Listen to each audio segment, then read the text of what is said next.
Puji Tuhan, pujian yang kita naikkan tadi di hadirat-Mu. Kok nggak ada yang ngambil? Hadirat Tuhan. Kita puas, kita bebas. Di dalam hadirat Tuhan ada segala-galanya. Dan itu betul. Saudara, ini yang membedakan kekristenan dengan semua agama di dunia. Saya ulangi, yang di rumah, salam ya, kita dari Sydney, di rumah keluarga Tony Lawrence. Hadirat Tuhan itu yang membedakan kekristenan dengan agama-agama lain di dunia. Semua agama di dunia itu hanya mementingkan ritual ibadahnya, aktivitas kegiatan di ibadah. Tapi kekristenan tidak. Kekristenan itu sangat ditentukan oleh hadirat Tuhan. Dan yang luar biasa, Tuhan itu hadir tidak hanya waktu kita beribadah. Betul atau salah? Saya ulangi. Tuhan itu hadir tidak hanya waktu kita beribadah. Maaf, di agama lain beda. Itu sebabnya yang dibenci oleh iblis dalam hidup Kristen kita bukan doa. Catat ya. Yang dibenci oleh iblis dalam hidup Kristen kita bukan ibadah. Yang dibenci oleh iblis dalam kehidupan kita sebagai murid-murid Tuhan Yesus itu bukan baca Alkitab, dengar khotbah, bukan. Semua itu doa, kebaktian, baca Alkitab, pelayanan ada terus. Tapi tolong catat mulai hari ini, yang dibenci oleh iblis adalah kehadiran Tuhan dalam hidup kita. Kenapa mereka benci? Iblis berusaha dengan sekuat tenaga supaya Tuhan gak hadir di hidup kita. Dan saya harus ngomong apa adanya. Dan iblis sangat berhasil membuat Tuhan tidak hadir di hidup kita. Katakan amin, kok usah ragu-ragu. Memang itu fakta. Saudara, ibadah kita, hidup Kristen kita tanpa Tuhan hadir, maka itu cuma agamawi. Betul? Dan pasti akan membosankan. Kita lihat contoh di Alkitab. Dari mulai Adam sampai Yohanes murid Yesus di Pulau Patmos, waktu dia dibuang. Masih ingat ya? Sepanjang sejarah penulisan Alkitab, satu ini yang membedakan dengan yang lain-lain. Tuhan hadir di hidup saudara kita. Katakan amin. Kalau Tuhan tidak hadir di hidup saudara kita, satu, kita nggak akan punya Alkitab. Karena siapa bicara kepada mereka? Tuhan hadir. Bahkan puncak dari kehebatan kehadiran Tuhan adalah waktu Tuhan Yesus hadir menemui Saulus. Masih ingat dalam perjalanannya mengincar, menyiksa, membunuh murid-murid Yesus. Masih ingat? Jadi kalau Saulus nggak mengalami hadirat Tuhan, dia nggak akan jadi seperti itu. Dan kita nggak punya firman Tuhan sehebat ini dalam perjanjian baru. Apa saja saudara yakinkan, khususnya Tony ya, dan semua kita. Ada berapa orang yang sedang sakit? Saudara percayakan kepada kehadiran Tuhan untuk segala hal dalam hidup ini. Tadi ada orang yang tanya kepada saya, karena sudah hampir 2 tahun ini kalau saya ngajar selalu live streaming. Atau orang ini ngikuti, dia di Surabaya. Mudah-mudahan dia ngikuti. Karena nanti dia tanya pas saya turun di airport Sydney, jadi kau kemana ini? Ya Sydney. Terus kau lagi iya. Apa gak capek? Coba dari Sydney mau kemana? Dia tanya. Saya cuma ceritain, jangan mikir. Dari Sydney, minggu siang ke Brisbane. Minggu siang ke Brisbane, hari Rabu pagi salah satu anak kami wisuda. Pulang wisuda langsung kami berangkat ke Sydney pakai Qantas, dari Sydney pakai Garuda ke Denpasar. 17 malam nyampe Denpasar, 18-19 ada seminar di Gereja Kristen Protestan Bali yang ngundang langsung biskupnya. Ini berapa hari saya terima banyak masukan. Siap ya Pak, Semua pendeta Kamis 900 harus hadir untuk mendengar. Mereka pakai nama healing room, bagaimana hidup itu sehat. Sampai tanggal 19, 20 kami terbang ke Palembang pagi. Sampai Palembang jam 11 langsung kami naik mobil ke Muara Enim, kurang lebih 3,5 jam. Di Muara Enim gereja Metodis yang undang. Ada pelayanan di sana Sabtu, Minggu. Minggu 3 kali, Sabtu 2 kali seminar. Minggu malam kami ke Lahat. Karena Senin ada acara Lahat. Hari Selasa, Senin. Ya, Selasa siang kami naik kereta api balik ke Palembang. Terus ke Surabaya. Istri saya turun Jakarta, saya ke Surabaya karena tanggal 24 pagi di Mojokerto ada seminar hamba-hamba Tuhan. Saya dapat data 120 orang yang hadir. Malam sorenya pulang ke Surabaya, malamnya 24 malam saya balik ke Papua. Ya sampai situ dulu dah. Enggak lah, masa capek. Loh, ini baru hari ini sampai tanggal 24 kok. Ingat, tanya tanggal berapa, Fer? Serius. Nah, saudara, kalau saya udah Pak Pendeta Eksan dim. Bayangkan kalau saya nggak ngalami hadirat Tuhan. Kira-kira jadi apa? Ayo. Nggak akan sanggup. Betul, ini luar biasa Tuhan itu. Nah ini belum saya urut dari tanggal 1 Juni yang lalu. Maka itu kalau saya ini nganggur, saya tuh merasa berdosa gitu loh. Kenapa? Banyak orang yang butuh Tuhan. Kok saya santai-santai? Nggak tahu kenapa Tuhan beri perasaan itu. Maka itu hadirat Tuhan ini penting. Saudara yang sedang sakit, yang sedang mengalami pergumulan apa saja, jangan coba-coba cari solusi dengan macam-macam hal. Duduk di hadapan Tuhan, nikmati Dia hadir. Coba saya ingin tanya pada dua pemuji Tuhan ini, Yani dan Tony, kenapa milih pujian ini? Yang milih siapa tadi? Tony atau Yani? Kita pas nyanyi-nyanyi, dia nyanyi itu keluar lagu. Oh, puji Tuhan, lihat. Di hadirat-Mu kita puas, kita bebas. Ada segala-galanya. Renungkan ini. Jadi rindu hadirat Tuhan? Dia hadir. Lagi sekali semua yang tercatat di Alkitab karena Tuhan hadir. Nah ini masalahnya saudara. Hadirat Tuhan atau Tuhan hadir itu cuma satu syarat. Bukan dua, bukan tiga. Cuma satu. Ayo kita mikir. Kalau Tuhan hadir syaratnya cuma satu, jadi artinya sulit atau mudah? Loh, kalau hadirat Tuhan, Dia itu hadir di hidup kita syaratnya cuma satu, itu mudah atau susah? Mudah. Tapi ternyata banyak yang gagal. Syaratnya bukan memberi persembahan. Hampir semua agama, kalau saya nggak berkata agama, kehadiran Tuhan mereka ditentukan berapa banyak yang mereka beri. Betul tidak? Maka itu semua agama di dunia isinya adalah sesaji, korban dan macam-macam. Apa kita enggak? Hadiratnya akan nyata di hidup kita karena kita tidak punya musuh. Nah lo, kok diem? Amin. Jauh lebih mudah nggak punya duit daripada nggak punya musuh. Kok nggak ada yang ngamen? Lo betul atau tidak? Iya toh. Nggak punya duit kita masih bisa hidup. Lo kok bisa? Ya waktu jam makan ya cari ke rumah temen baik kita. Pasti udah jam makan. Tapi jangan tiap hari. Ya toh, kalau jam keliling, ya pasti diajak makan, namanya teman baik kok jam makan, betul? Loh ya atau tidak?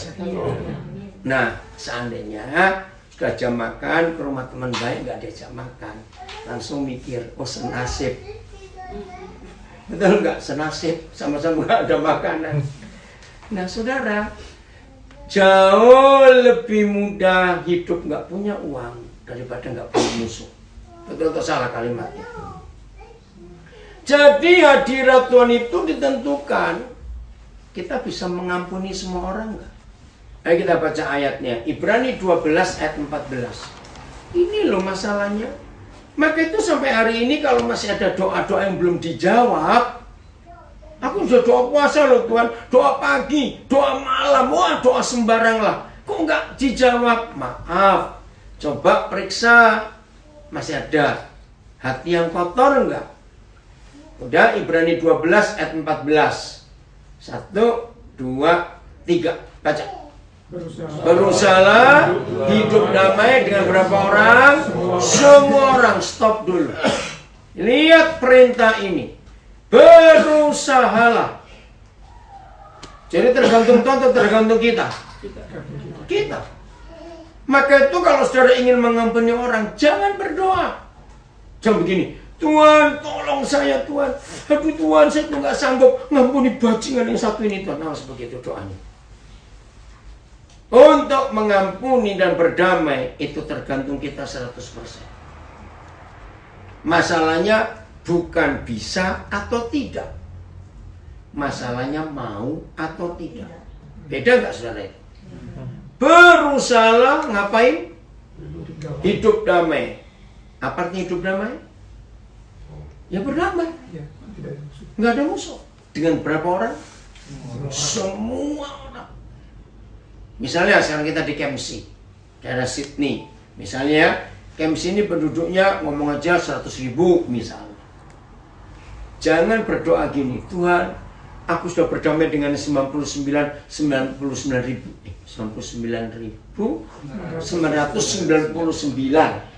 Tinggal yang satu dulu Tuhan. Tuhan, terima nggak permohonan kita? Jawab, terima enggak? Enggak. Tolong catat. Berusahalah hidup damai dengan semua orang. Nah, tolong ya mulai hari ini bacanya harus begini. Dan kejarlah bukan kekudusan, perdamaian. Coba ini Leo Muse yang cumunya tolong perhatikan. Karena ini terjemahnya salah. Kenapa diterus kekudusan? Karena logika kita kekudusan itu enggak berzina. Betul. Tapi mulai hari ini sadari, saudara dan saya, kalau masih punya satu musuh saja, itu nggak kudus di hadapan Tuhan. Tapi saya lebih suka membacakan begini. Dan kejarlah perdamaian. Sebab, teruskan, tanpa hidup damai dengan semua orang, maka, ayo baca maka, tidak seorang pun akan melihat Tuhan. Jangan main-main. Nah, kalau melihat Tuhan nggak bisa, ketemu bisa nggak? Lo jawab. Kalau ngelihat nggak bisa, ketemu bisa nggak? Awas bilang ngintip. Awas itu. Lo jawab bisa ketemu nggak? Enggak. Jujur ya suami istri. Mungkin ada yang berkata, aku ini nggak punya musuh, cuma malas ketemu, sama goblok. Betul? Nggak punya musuh tapi malas ketemu. Sama. Berarti kita belum berdamai. Maaf ya saya harus ngomong. Dengan satu ayat ini saja, saya tidak menghakimi. Cuma saya menolong semua kita untuk benar di hadapan Tuhan. Menurut ayat ini akan banyak pendeta, hamba Tuhan, murid Yesus masuk neraka dengan tidak berzina, dengan tidak mencuri, dan yang lain-lain. Tapi karena tidak berdamai dengan semua orang. Catat saudara. Anak-anak saya kenal. Saya itu marah itu karena dua hal. Satu, kalau anak-anak saya nggak mau mengampuni orang, saya akan marah. Mereka tahu. Yang kedua, kalau mereka malas dengar firman Tuhan, itu saya marah. Saya nggak marah kalau anak-anak saya nggak berdoa. Saya nggak marah kalau anak-anak saya nggak memberi persembahan. Tapi saya akan marah pada mereka kalau mereka sempat ngomong ke saya nggak suka orang ini, saya nggak suka begitu, saya akan marah. Kenapa saya marah? Karena saya sayang mereka. hadirat Tuhan tidak akan nyata di hidupnya. Ngeri, saudara. Dengar ya, rajin ibadah tanpa hadirnya Tuhan berarti kita munafik. Betul atau salah? Tuhan gak hadir. Berdoa berjam-jam tapi Tuhan gak hadir, bosan. Enggak, amin juga. Musa tadi kata berdamai, kudus atau cumunya? Cumunya begini. Ya, coba ya dengerin. Terjemahkan bahasa Indonesia. Iya, bisa langsung Indonesia. Kejarlah perdamaian dengan semua orang. Betul, sama. Juga kejarlah kesucian. Tanpa kesucian tidak dapat melihat Tuhan. Ini cuma punya. Ya, bagus. Ada dua jadinya, berdamai dan hidup suci. Ya. Tanpa itu kita nggak bisa ngelihat Tuhan. Saya renungkan ini. Siapa pernah baca Keluaran 3 setelah 40 tahun Musa kelontang-lantung, nggak ngapa-ngapain? Istilah saya kayak setrikaan, kiri kanan. Pagi-pagi ngeluarin kambing domba mertuanya, sore-sore dibalikin kanan. 40 tahun. Sampai Keluaran 3. Tuhan hadir di hidupnya di semak yang menyala apinya. Masih ingat itu? Kalau nggak ada peristiwa kehadiran Tuhan, maka kita nggak akan punya Alkitab 5 kitab Musa yang pertama. Bayangkan Tuhan hadir. Yusuf begitu hancur hidupnya karena dia difitnah, betul? Ngeri loh saudara kalau lihat hidup Yusuf. Divonis umur hidup tanpa diadili dan tidak boleh membela. Itu sadis. Tapi Tuhan hadir di hidupnya. Dalam keadaan apapun juga. Nanti pulang baca kitab Kejadiannya. Waktu dia dibuang ke sumur, ditulis Tuhan menyertai dia. Jadi budak di rumah Potifar, Tuhan menyertai dia. Masuk di penjara, Kejadian 41, ditulis Tuhan menyertai. Kejadian 39, Tuhan menyertai dia. Maka itu dia bisa kuat menghadapi semuanya itu. Saya akan ngomong hari ini, siapapun kita yang merasa bosan jadi Kristen, bosan berdoa, bosan ini, aduh rasanya malas ke gereja, kenapa? Karena Tuhan gak hadir. Jangan salahkan, karena pendetanya gak bisa khotbah. Awas kamu. Bukan, karena Tuhan gak hadir di hidup kita. Betul? Tuhan hadir di hidup kita, siapapun yang khotbah apapun gak peduli. Kita bisa menikmati hadiratnya. Katakan amin. Ini konsep yang kita harus miliki dalam hidup kita. Dia hadir. Coba masih ingat pertemuan pelacur di Samaria? Saya pernah buat peragaan. Itu nggak sampai 10 menit perjumpaan itu. Tapi pelacur ini berubah hidupnya luar biasa. Dan saudara tahu nggak, penginjil pertama di dunia itu pelacur ini, bukan mantan loh. Kalau mantan sudah bertobat, coba bayangkan ya, waktu dia berangkat dari rumah siang-siang itu, ambil air. Tetangga-tetangga tahu nggak dia siapa? Pelacur. Wow, setelah jumpa Yesus dia pulang. Coba baca Kejadian, Yohanes 4 ayat 39. Coba, supaya kita tahu di mata orang banyak statusnya apa. Tapi di mata Tuhan, setelah dia jumpa Tuhan, luar biasa. Jer, langsung makan. Udah? Yohanes 4, 39. 1, 2, 3. Dan banyak orang Ulang dong, suaranya nggak keluar. 1, 2, 3. Dan banyak orang Samaria bagaimana? Dari kota itu telah, bukan akan, menjadi percaya terus kepada Yesus karena perkataan perempuan itu yang bersaksi, ya. yang mengatakan kepada segala-sesuatu yang Saudara, ini khotbah panjang atau pendek? Pendek sekali. Dia cuma bersaksi. Tapi perhatikan kalimat itu. Banyak orang di kota Samaria, kotanya perempuan ini. Nggak apa-apa, Jer, masuk aja. Jer, masuk aja. Apa? Jer mau masuk. Jer, please.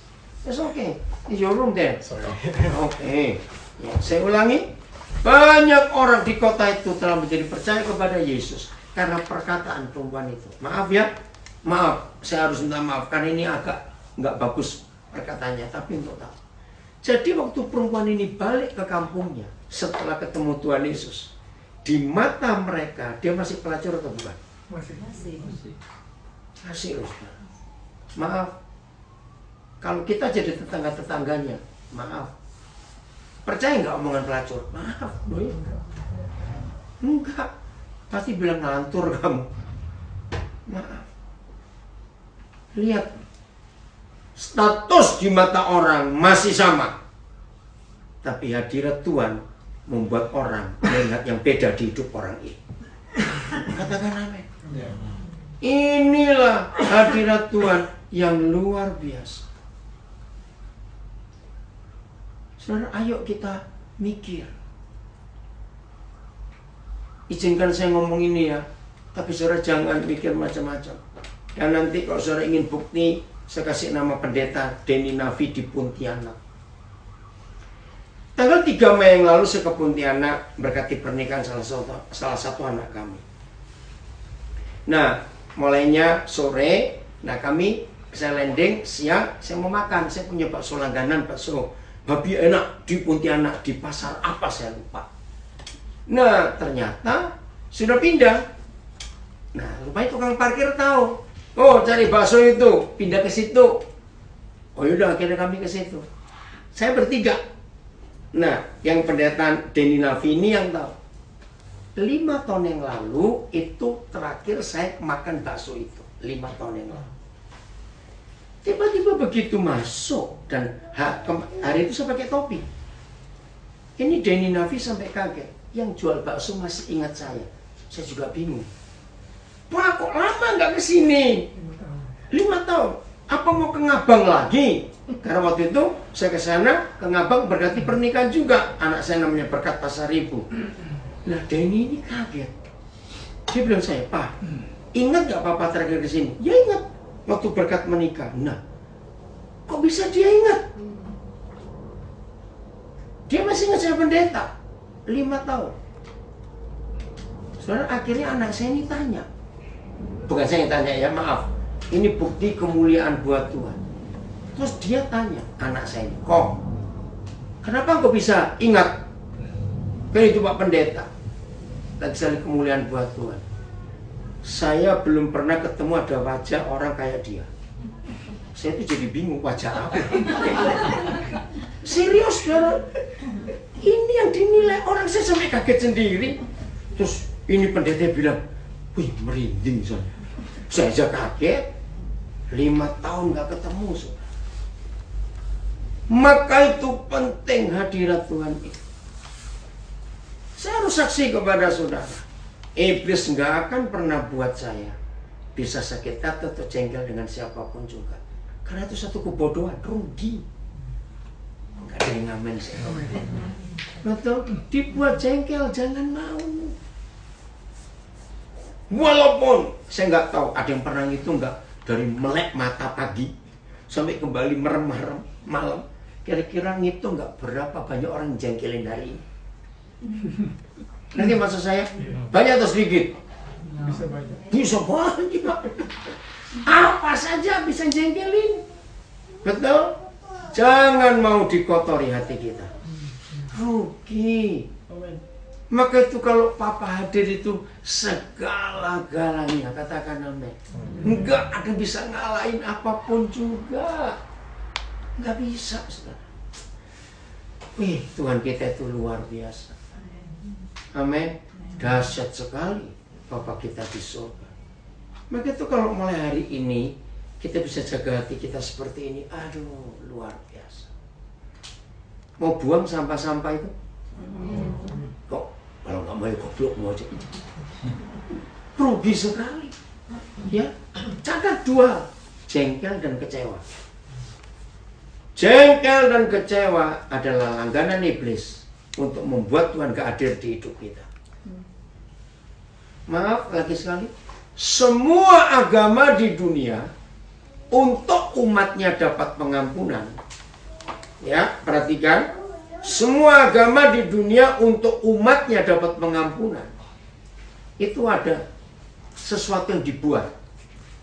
Harus begini, harus begitu, buat ini, buat itu, beri ini, beri itu. Ngerti nggak maksud saya?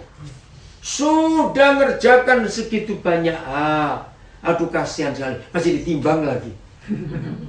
Ngerti nggak istilahnya? Masih timbang tuh, Tuhan itu. Nah, Papa kita enggak. Catat. Papa kita mengampuni kita, nggak ada effort apa-apa, nggak ada usaha apa-apa. Cuma satu, ampuni sekarang. Kok nggak amin lagi? Jangan-jangan banyak musuhnya di sini. Jadi lagi sekali, Jer, kayak keluar kamu Jer, kalau sudah, nggak usah takut. Kalau Papa minta kita, kalau kita minta Papa mengampuni kita, dia cuma minta satu, ampuni. Betul? Ini hukum yang tidak ada di manapun juga. Begitu ingat doa Bapa kami, dan ampunilah kesalahanku seperti aku telah mengampuni orang bersalah pada kami. Jadi kalau saudara nggak benci, nggak marah, cuma jengkel dan kecewa, sama sami mawon. Jadi harus bersih, hati harus bersih betul-betul. Kalau nggak rugi, sungguh. Oke, kita lihat Mazmur 73. Maaf, kalau ada di antara saudara sempat bertanya-tanya, kenapa ya? Kok aku ini nggak bisa merasakan kebaikan Tuhan? Kenapa saudaraku itu yang nyata-nyata dia itu jahat? Kok Tuhan pilih kasih dengan aku? Maaf, jangan coba-coba membandingkan Tuhan dengan orang lain. Maaf. Hari ini kita periksa lewat ayat ini. Mari kita baca sama-sama Mazmur 731. 1, 2, 3. Tuhan itu sesungguhnya, ayo, Tuhan itu baik kepada siapa? Kita yang tulus hatinya dan bersih hatinya. Coba contohnya Pak Samuel, Mazmur 73 ayat 1. Mazmur 73 ayat 1. Jadi dengarkan, sesungguhnya kalau saya balik, Yahweh Tuhan tidak bisa baik kepada semua orang Kristen atau semua manusia di dunia. Dia hanya bisa baik kepada kita yang dinilai tulus dan bersih hati ini. Jawab, susah atau mudah jaga hati? Gak usah tanya kok. Lebih mudah jaga pipi supaya gak jerawatan. Betul, daripada jaga hati. Gampang sekali. Itu loh, dua hal tadi, jengkel dan kecewa. Paling mudah iblis taburkan ke hati kita dan jadi kotor. Bagaimana? Sungguhnya? Iya. Tuhan sejak entai Israel masih cinta. Jadi Tuhan entai itu Isam, entai itu. Semua ditanya entai, semua entai. Sampai entai Entai terhadap apa Indonesia bilang apa? Sesungguhnya Tuhan itu baik kepada semua orang yang tulus dan bersih hatinya. Itu terhadap ya. Ini bukan terhadap Tuhan itu ya, entai berkemurahan kepada itu. orang. Iya, Berkemurahan hati. berkemurahan kepada orang yang bersih hati. Bersih hatinya. Nah. Jadi saya ngomong lagi ya, maaf. Siapa yang sudah lama berdoa, sepertinya Tuhan menjauh. Ini jawabannya. Nanti sebelum tidur periksa hati. Nah, seringkali kita itu gini loh saudara. Ketika Tuhan tunjukkan, terus kita tuh membela diri. Tuhan itu kan gara-gara dia, bukan gara-gara aku. Ada nggak kita suka ngomong seperti itu? Loh, saya tanya kok. Nah, itu dia masalah. Sudah salah, nyalakan orang lagi. Itu. Saya punya kalimat ini. Semua orang itu kalau suka disalahkan, apalagi disalahi. Ya atau tidak? Tapi kurang ajarnya kita, suka menyalahkan. Loh, kok nggak amin? Nggak suka disalahi, nggak suka disalahkan, tapi suka menyalahkan. Itu buat hati kita nggak bersih. Kenapa di dunia hanya Tuhan Yesus yang punya prinsip? Ampuni musuhmu, doakan orang yang membenci kamu, berkati orang yang menganiaya kamu. Itu perintah yang luar biasa. Jadi gak ada satupun alasan kita balas. Maka itu tolong perhatikan mulai hari ini. Kok rasanya Tuhan tuh gak baik dengan aku ya? Aku sudah begini, sudah begitu, kenapa aku masih begini? Periksa hati kita sebelum kita tidur malam ini. Serius. Itu yang Tuhan mau atas kehidupan kita semua. Amin. Supaya Tuhan hadir. Kalau Tuhan hadir itu luar biasa. Siapa pernah ingat hidup Ruth? Mertuanya namanya Naomi, masih ingat? Harusnya dia itu pulang balik ke Moab. Masih ingat iparnya siapa namanya? Orpa. Untuk apa dia ikut mertua yang gak punya apa-apa? Kalau mertua kaya masih lumayan, gak lama mati juga. Maaf. Ini mertua gak punya apa-apa, kok diikuti? Dan lihat, dia disuruh, ini bahasa Jawa ya, saya nggak tahu bahasa Indonesia, leles. Orang Jawa bilang leles itu nyumputin makanan-makanan sisa yang jatuh. Kan begitu dia disuruh mertuanya. Itu loh, aku punya kerabat namanya Boas, orang kaya, lagi musim panen. Nah, kamu berdiri di belakang pekerja-pekerja yang muat. Karena hukum Taurat itu mengajarkan, hei orang-orang kaya yang punya ladang, beritahukan kepada semua pegawaimu, pada waktu panen jangan pegang kuat-kuat, agak longgar supaya ada yang jatuh. Yang jatuh itu untuk orang miskin, untuk janda. Luar biasa. Ini anak mantu disuruh leles. Nah, itu bahasa Indonesia apa saya nggak tahu. Ya pungut lah. Pungut masih kelihatan bagus loh ya, pungut. Ini leles yang remah-remah nggak ada lu. Dan Naomi nurut. Nurut. Iya, nurut. Bukan Naomi. Ruth, terima kasih. Ya, nurut Naomi maksudnya. Nah, Ruth ini nurut Naomi. Diperintahkan. Aduh, maaf ya, maaf. Merem sebentar kalau kita jadi Ruth. Jengkel. Iya dong. Iya, Kayaknya. Tapi luar biasa. Jadi semua saudara kita yang alami kemenangan-kemenangan yang tertulis namanya di Alkitab, karena mereka nggak punya musuh dalam hidup. Itu luar biasa. Maka itu Tuhan hadir. Tuhan gampang hadir. Dan Tuhan berbicara kalau Tuhan hadir. Ini konsep yang penting. Keluaran 25 ayat 22. Di sini jelas sekali. Jer, kamu nggak keluar? Kasihan tuh, dingin tuh makanannya. Malu dia sih. Lo kok malu, Jer? Gak usah malu, ini rumahmu kok. Keluaran 25 ayat 22. Ini loh yang menyegarkan sekali. Udah? Keluaran 25 ayat 22.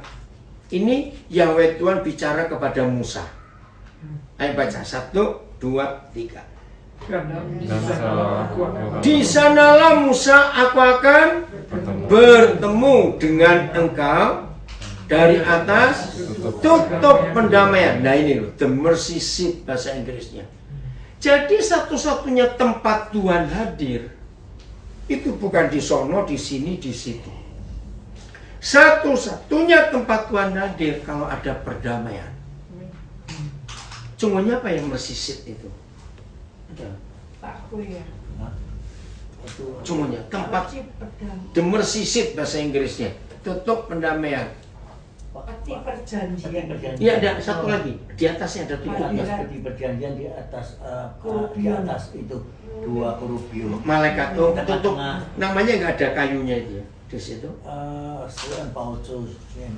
Takku itu senju. Iya, di Tutupnya. Ya itu tutupnya itu, nggak ada nama pendamaian di sini. Nggak ada nama, tutup aja. ya, Oke. ditutupnya. Di sanalah aku akan bertemu dengan engkau di atas tutup pendamaian di antara 2 kirub. Itu patung malaikat Oh, berlutut. dia bilang aku akan berbicara dengan Ya, engkau. itu nanti.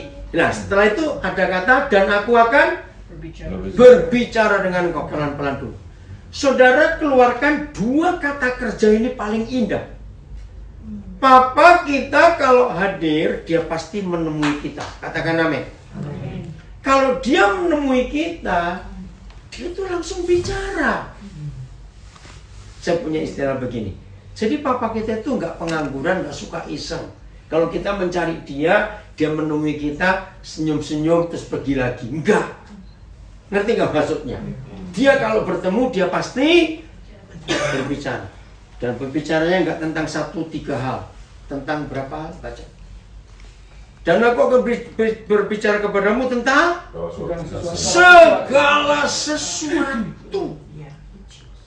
Ini luar biasa. Hadiratnya.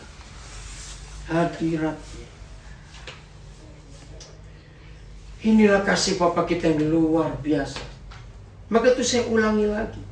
Iblis tidak pernah meributkan, mempersoalkan, mengacaukan, menghalangi kita ke gereja, kita berdoa, kita baca Alkitab, kita melayani. Dia cuek dengan itu semua. Tapi satu yang dia tidak mau, Tuhan hadir di hidup kita. Dan lagi sekali, iblis berhasil membuat Tuhan tidak hadir di hidup saudara. Karena nggak bisa jaga hati ini. Lagi sekali, nggak marah, aku nggak dendam, cuma jengkel dan kecewa, sama. Ingat itu, betul? Marahin. Siapa pernah jengkel dengan kucing tetangga? Ini cuma tanya kok. Kalau saudara jengkel dengan kucing tetangga, pasti jengkel dengan tetangga saudara juga. Betul nggak? Pasti nyalakan. Kenapa yang punya kucing nggak mau didik kucingnya? Jadi jengkel itu bisa mengacaukan banyak hal. Jadi maaf, kok ditanya kapan saudara terakhir Tuhan hadir dan bicara kepada saudara? Nih, kira-kira Harbor Bridge belum jadi. Wah, lama sekali. Harbor Bridge dibuat tahun 33 itu. Maka itu pertanyaannya, jangan ditanya, kamu kapan ke gereja? Oh kemarin, bukan. Pertanyaannya, kapan Tuhan bertemu saudara dan bicara kepada saudara? Itu penting. Itu menunjukkan dia hadir. Maka kalau Papa kita selalu hadir di hidup kita dan dia berbicara kepada kita, hidup ini luar biasa. Bagian terakhir, Yohanes 1 ayat 3. Wah, ini luar biasa. Saya minta izin minum dulu. Ya, jangan nggak boleh ikut ya. Yang di rumah juga.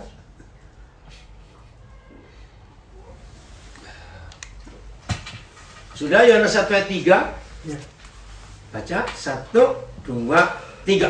Segala sesuatu dijadikan oleh Dia, dan tanpa Dia tidak ada suatu pun yang telah jadi dari segala yang telah dijadikan. Nah, Dia itu siapa?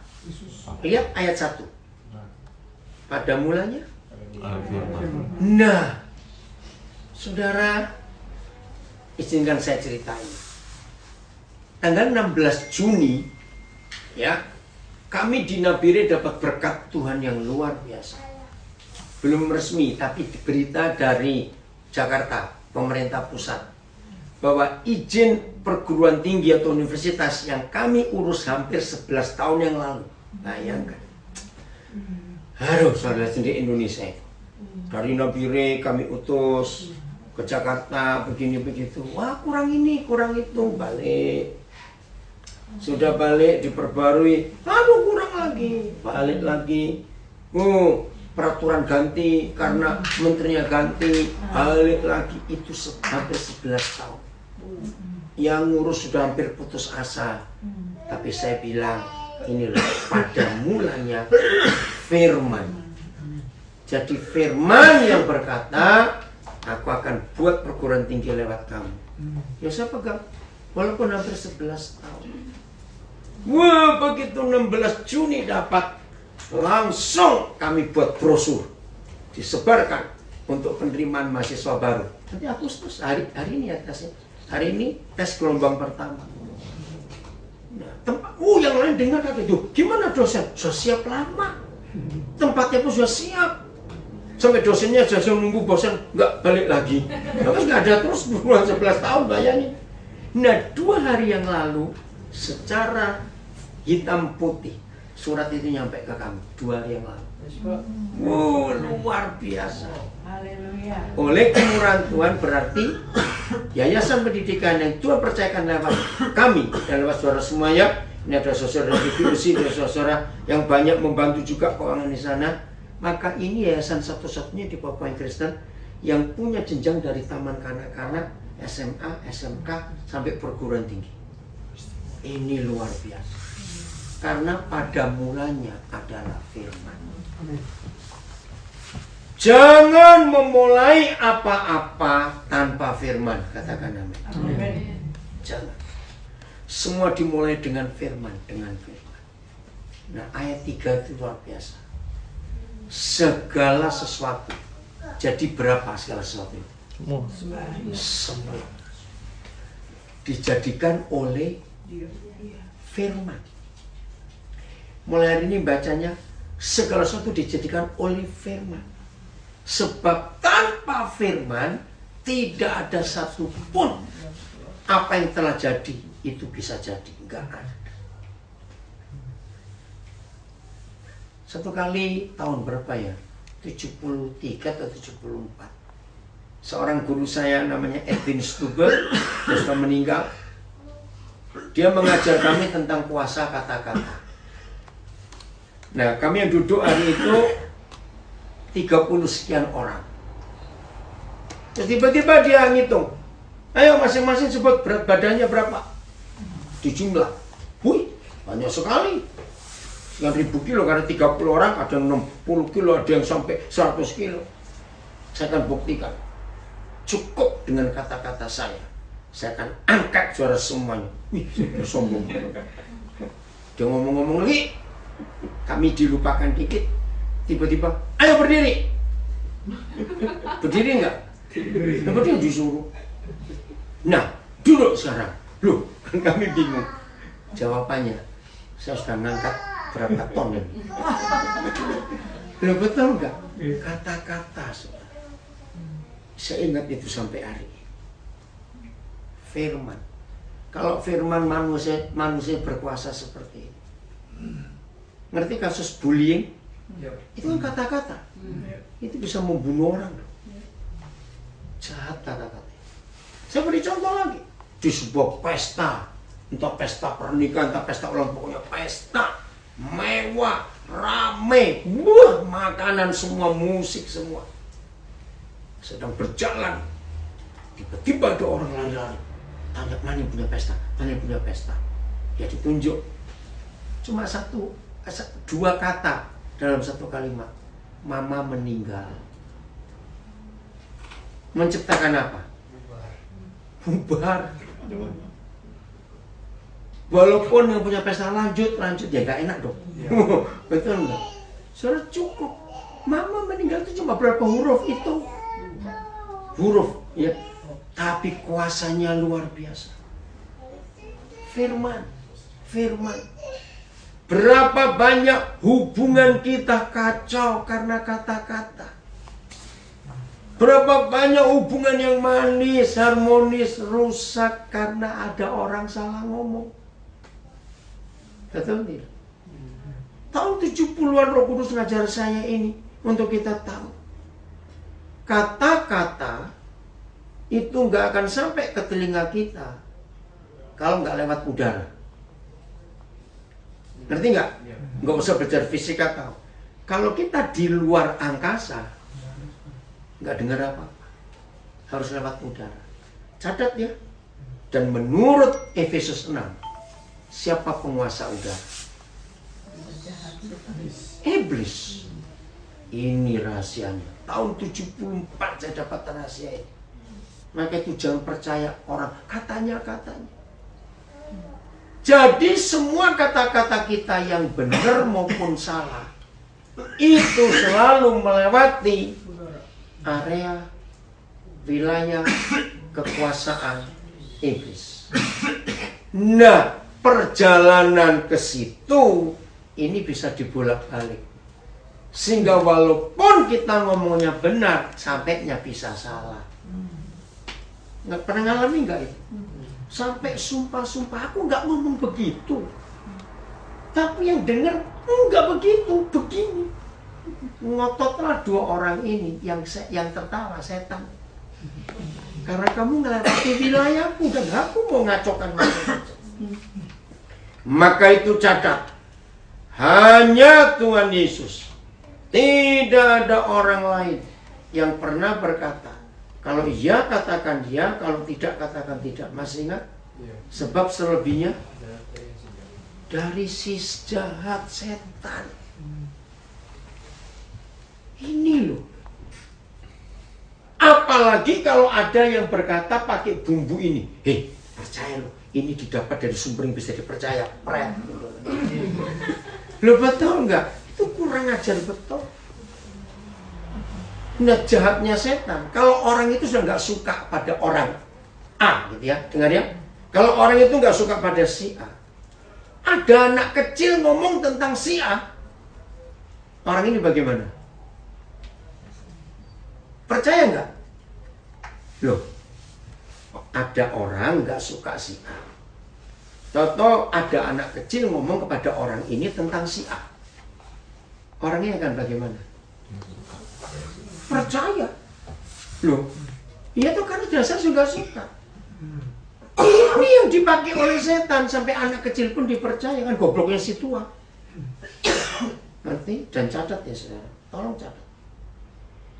Siapapun orangnya yang namanya orang, kalau ngomong lagi itu pasti ketambahan. Jawab. Lo ya atau tidak? Maka itu jangan banyak ngomong. Kenapa ya? Lo betul tidak? Kita ini kurang ajar saudara. Kalau ngomong ulang itu pasti ketambahan. Jawab ya atau tidak? Susah benar. Ya sudah, jangan banyak ngomong. Maka itu saudara sering kacau hanya karena kata-kata. Nah, kalau Yakobus menulis tentang lidah, zaman sekarang tambahin jempol. Apa itu jempol?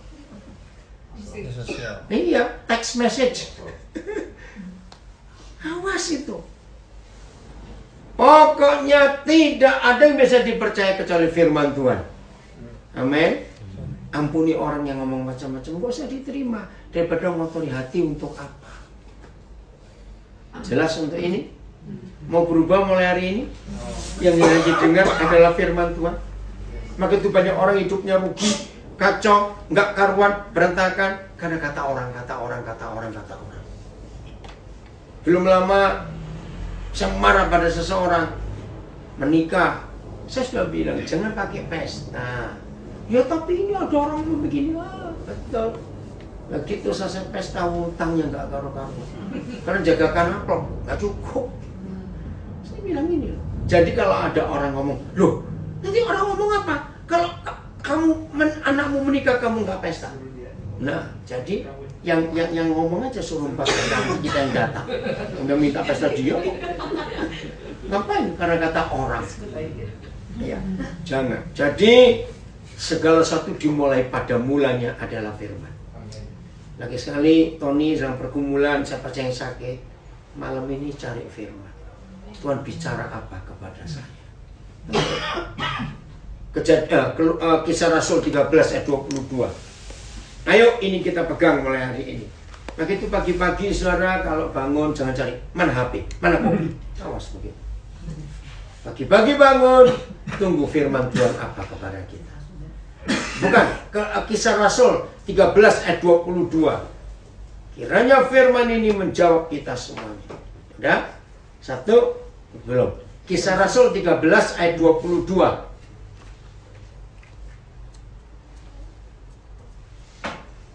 Udah? 1, 2, 3. Setelah Saul disingkirkan, maka Tuhan mengangkat Daud sebagai raja mereka untuk mengganti Saul. Ya, terus tentang Daud, Tuhan telah menyatakan stop dulu. Saudara keluarkan kalimat ini. Jadi begini, pada hari itu Saul sudah ditolak, betul ya? Maka mau nggak mau Tuhan cari pengganti dong. Siapa mimpin bangsa itu? Tuhan cari. Akhirnya, oh dingin ya kamu. Enggak. Permain apa? Kalau batuk. Oh ada permennya itu. Ayan, lempar. Jangan diambil ya. Saya kembaliin. Enggak apa-apa. Enggak. Dengar ya. Nah, ketika mata papa menjelajah cari siapa yang cocok untuk pengganti Saul, maka begini kata Tuhan kepada Samuel, Sam, aku telah menemukan pengganti Saul, Daud, anak Isai orang Bethlehem. Nah, terus Tuhan berkata, tentang Daud, Tuhan telah menyatakan. Artinya, tentang Daud, Tuhan sudah ada firman. Saudara, saya sering berkata kepada banyak saudara saya tentang kalimat ini. Tidak ada hal yang lebih penting dalam hidup ini. Tidak ada yang lebih indah dari hidup ini. Selain Tuhan bilang apa tentang kita masing-masing. Ngerti enggak? Ayo, maaf saya ngomong. Bisa nggak Tuhan menyatakan yang jelek tentang kita? Kalau kita memang jelek. Nah, tentang Daud, Yahweh Tuhan telah menyatakan. Ini luar biasa. Sam, aku ketemu satu anak, Daud. Dia adalah orang yang berkenan di hatiku. Bahasa Inggrisnya, a man after my own heart. Jadi hati Daud itu kemana-mana ngikuti hati Tuhan. Saya tahu cumbunya apa itu. Cocok dengan Hati cocok. Nah itu loh. Ayo jujur. Kira-kira cocok gak kita dengan hati Tuhan? Jangan jawab, alah cuma melenceng dikit aja. Harus ngomong begitu. Coba bayangkan, kalau jarak matahari dengan bumi main dikit aja. Ngerti nggak maksudnya? Jadi apa itu? Lo jawab. Kalau posisi matahari dengan bumi bergeser dikit saja, nggak pas seperti jadi apa itu? Kalau kedekatan kita meleleh langsung.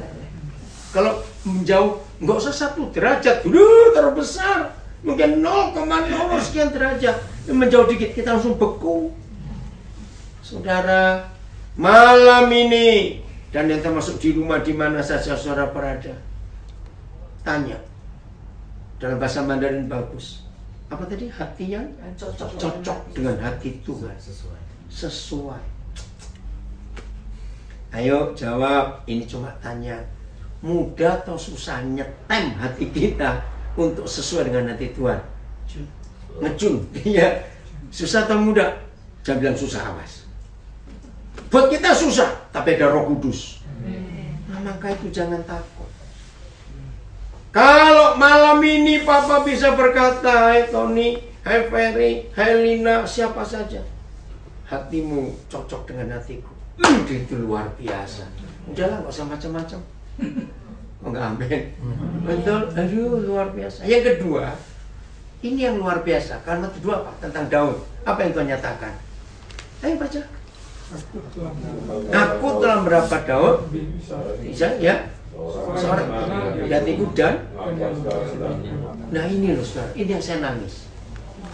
Seorang yang melakukan nggak cuma 1-2 kehendak, segala.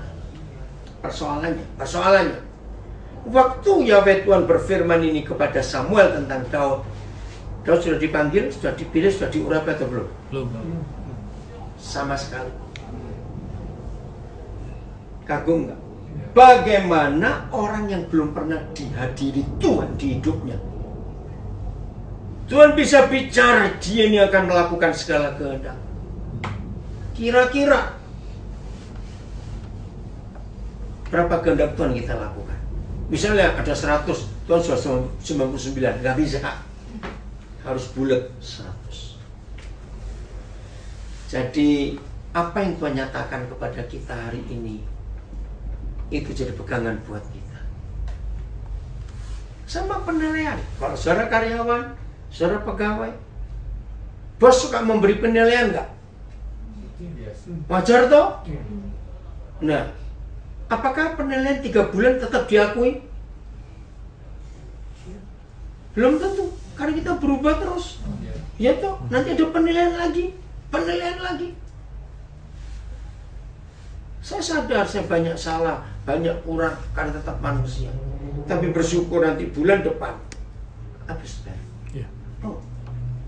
And terus share ya. Yep. Terus balik lagi ke live. Ya. Maaf, saya banyak salah, saya banyak kurang juga. Tapi bersyukur Tuhan selalu tolong. Nanti bulan depan, bulan Agustus, saya akan mensyukuri 47 tahun saya jadi hamba Tuhan. Bayangkan.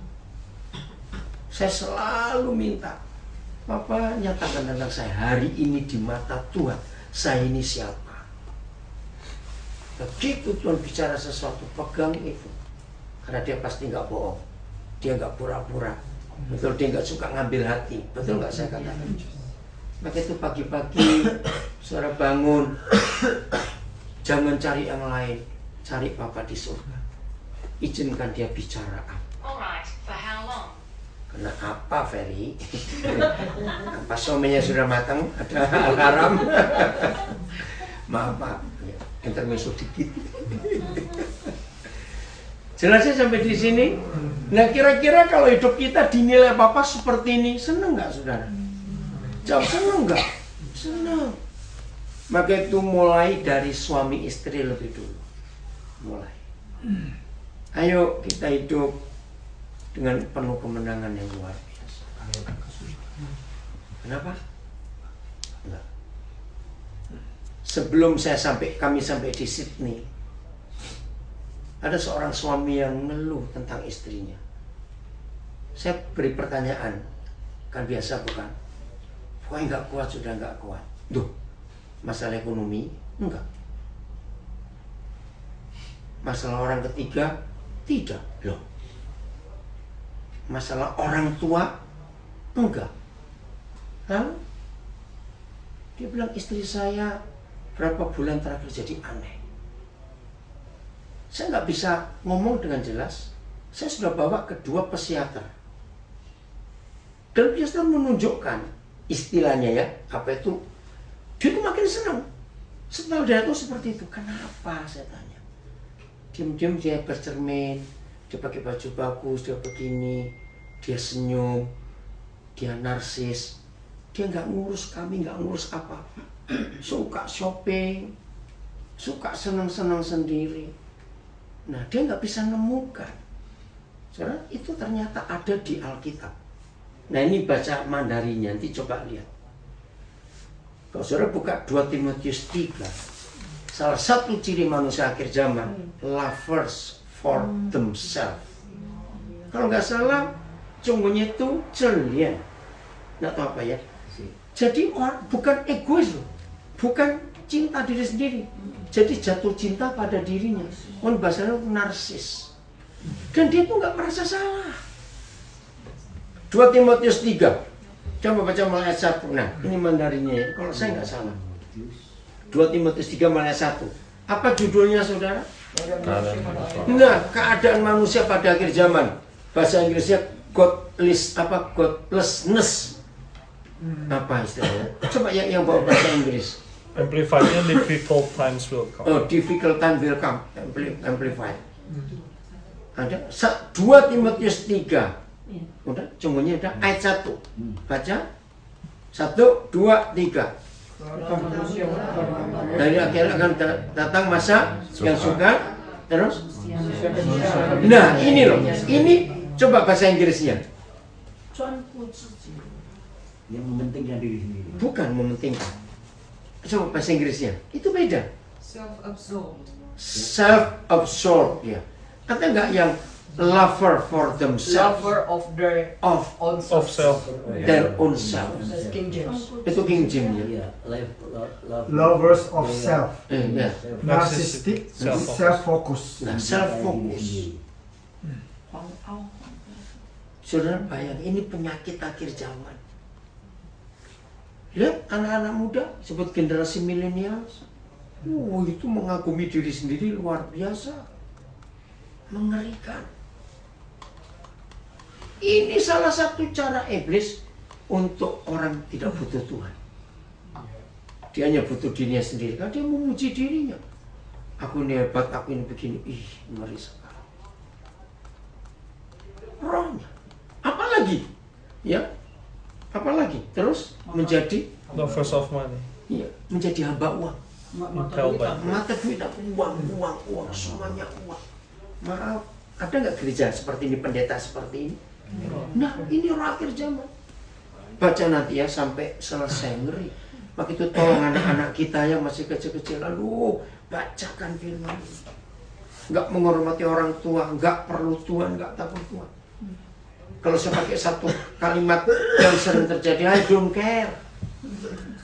Orang sudah sibuk dengan dirinya sendiri. Ngeri. EGP. Maka itu mulai hari ini saudara jaga diri kita, katakan amin.